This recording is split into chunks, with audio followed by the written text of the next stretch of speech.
এই যে আমার বর এখন যাবে বাজারে, বাজার থেকে কি কি আনবে জানি না, বাড়িতে কিছুই নেই, আমি ওকে কিছুই সেরকম বলে দিইনি, দেখি নিজের বুদ্ধি খাটিয়ে কীরকম বাজার করে আজকে, সেটাই হচ্ছে দেখার বিষয়। কটা বাজে দেখো, 11:45 বাজে না।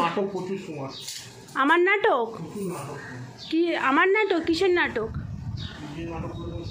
কি নাটক বলো বলো একটু। গাধা গুলিয়ে জল খায়।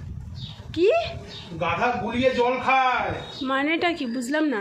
গাধা গুলিয়ে জল খায় মানে জানো না তো? তোমার সাবস্ক্রাইবারদের জিজ্ঞেস করো, তারা উত্তর দেবে। গাধা গুলিয়ে জল খাওয়ার মানে কি তুমি তো সেরকম। ধনে পাতা এনে তো একটু। ফোন করবে আমাকে, আমাকে ফোন করবে। পারবো না। করবে না তাহলে আবার পাঠাবো বাজারে।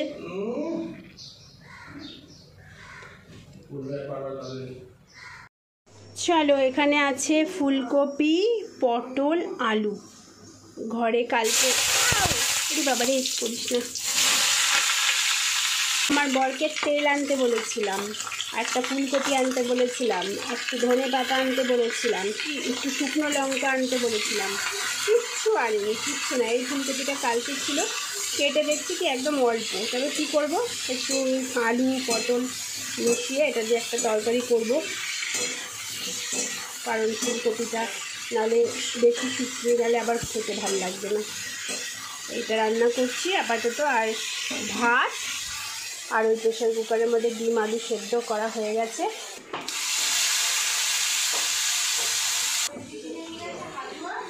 অনেককেই দেখেছি যে ফুলকপির তরকারির মধ্যে ডিম দিয়ে রান্না করতে, তো আজকে আমি প্রথমবার এই যে আমার ডিমটা আর আমার শাশুড়ির ডিমটা ফুলকপির তরকারির মধ্যে দিয়ে দিলাম, দেখি ডিমটা কেমন টেস্ট হয়। ডিমটা একটুখানি চিড়ে দিয়েছি, এবার এটাকে একটা প্রেশার কুকারে সিটি দিয়ে দেবো, ব্যাস হয়ে যাবে আমার ফুলকপির তরকারি। আজ মানে এবছর এই প্রথম আজকে ফুলকপির তরকারি খাবো। একটুখানি ধনে পাতা দিলে কত ভালো হতো। আমার বরটা না 1 নম্বরের বাজে। রান্না কমপ্লিট। এবারে দেখো রান্না করতে করতে আর রাতের আটাটাও মেখে নিলাম। মর্নিং থেকে আফটারনুন হয়ে গেল, এখনও তোমাদের সাথে আমার দেখা হলো না, এই প্রথম দেখা হলো আজকের ব্লগে। সবাইকে জানাই ওয়েলকাম।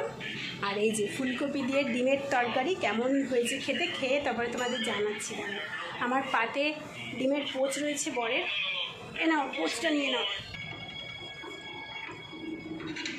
একটা লোক এতটা কি করে হয়, খালি ধরা পড়ে আর চুরি করে। মাফ করলাম। ফুলকপির ঝোলটার মধ্যে একটু ডিমের গন্ধ হয়ে গেছে, একটু ডিম গন্ধ, মাংস গন্ধ, আর ডিমটার মধ্যেও একটু ফুলকপির ফ্লেভার এসে গেছে।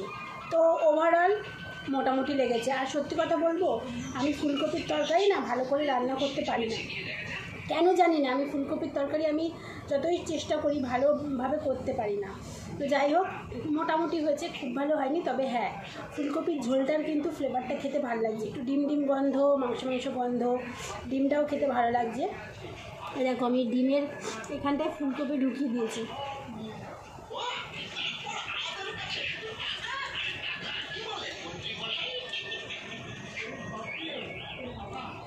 ডিম আমার ফেভারিট।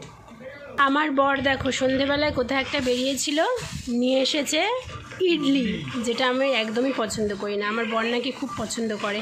আর আমার জন্য হচ্ছে দই বড়া, যেটা খেতে আমি খুব ভালোবাসি। অনেক দিন পরে দই বড়া খাচ্ছি। এই যে আমার বর যে ইডলিটা খাচ্ছে না, এই ইডলিটা দেখলেই আমার একটা বাংলাদেশের পিঠের কথা মনে পড়ে, সাজের পিঠে, অনেকে বলে চিতই পিঠে।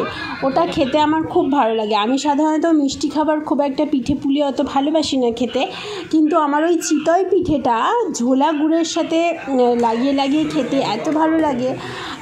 তো আমার বর খাচ্ছে আর আমি শুধু ছোটোবেলার কথা আমি ভাবছি, মনে পড়ছে আমার যে মা বানাতো, আমার কাকি বানাতো চিতই পিঠে বা সাজের পিঠে যাই বলে না কেন, সেটা ঝোলা গুড়ে চুবিয়ে খেতাম।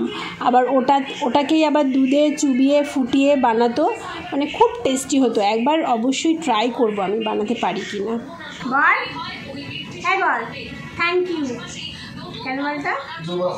হ্যাঁ অনেকদিন পর আমার বর দই বড়া খাওয়ালো, আমি তাই জন্য বরকে থ্যাংক ইউ। এখন 8:40 বেজে গেছে, এখন আমাকে আবার যেতে হবে রান্নাঘরে, কারণ রুটি করব। তো রুটি করাটা তোমাদের সাথে শেয়ার করছি না, রুটি করব, রুটি করে তারপরে আবার একটু ভিডিওস দেখব, তারপরে রাতের খাওয়া দাওয়া সেরে ঘুমিয়ে পড়বো। এখন বাজে 10:45, এই যে বসে পড়েছি খেতে আমরা রাতের খাবার। তো এখানেই আজকের দিনটা শেষ হলো, দেখা হচ্ছে তোমাদের সাথে সকালবেলা। চলো টাটা, good night. Bye, good morning বলো। Good morning. সকাল সকাল গিয়েছিলাম বাজারে একটু মাছ আনতে গিয়ে আরও অনেক কিছু জিনিস এনেছি। বহু বছর পর আজকে একটা জিনিস এনেছি এবং সেটা খাবো, কি তোমাদের দেখাচ্ছি, দাঁড়াও। মানুষ খাবে কি বলো তো? এই দেখো, 1 2 3 4 পিস মাছের দাম হচ্ছে 100 টাকা।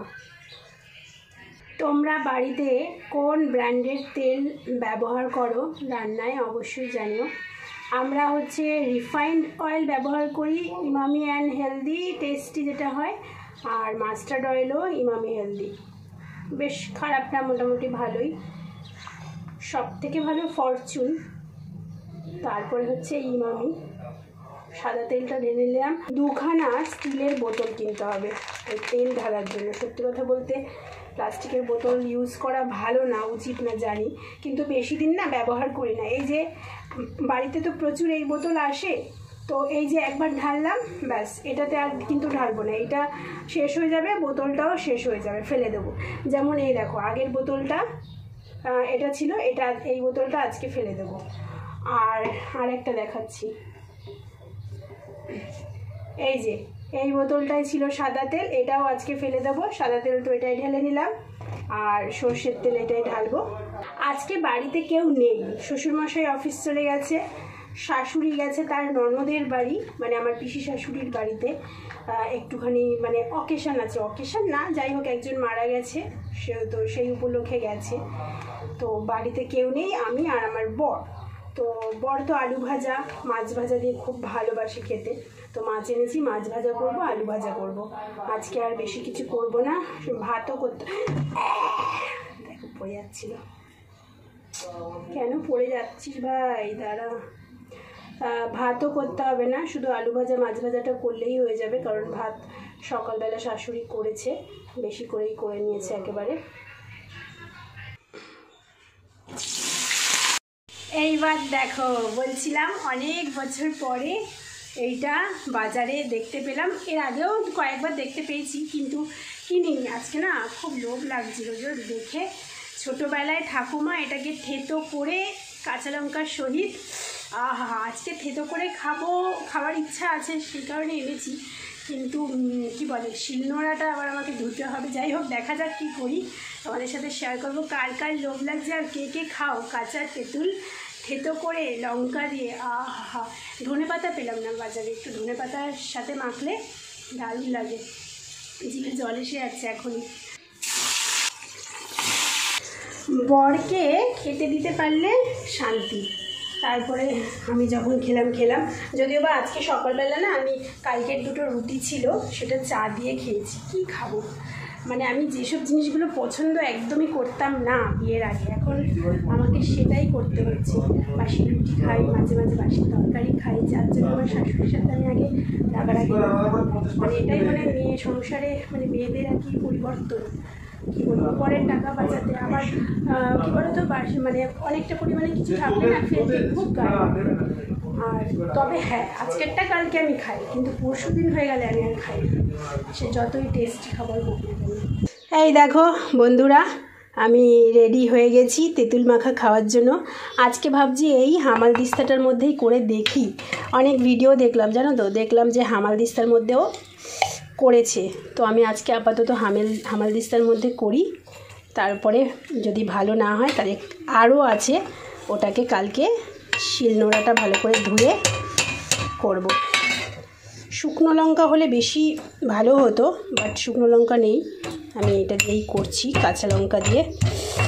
আহা হা, কার কার জিভে জল আসছে। এই দেখো, ওরে বাপরে বাপ, দারুণ হয়েছে কিন্তু। ওফ মাই গড,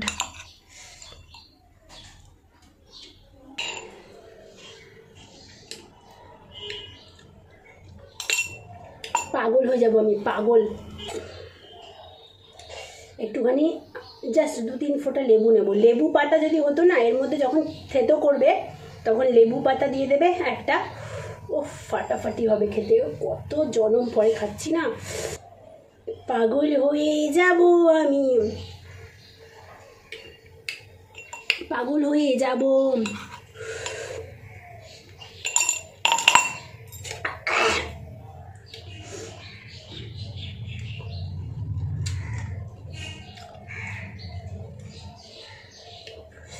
চলো আজকে তেঁতুল মাখা খেতে খেতেই ব্লগটা শেষ করছি। এখন কোনো অ্যাক্টিভিটি নেই, তেঁতুল মাখাটা খাবো, তারপরে 1 ঘন্টা 1.5 ঘন্টা পরে ভাত খাবো।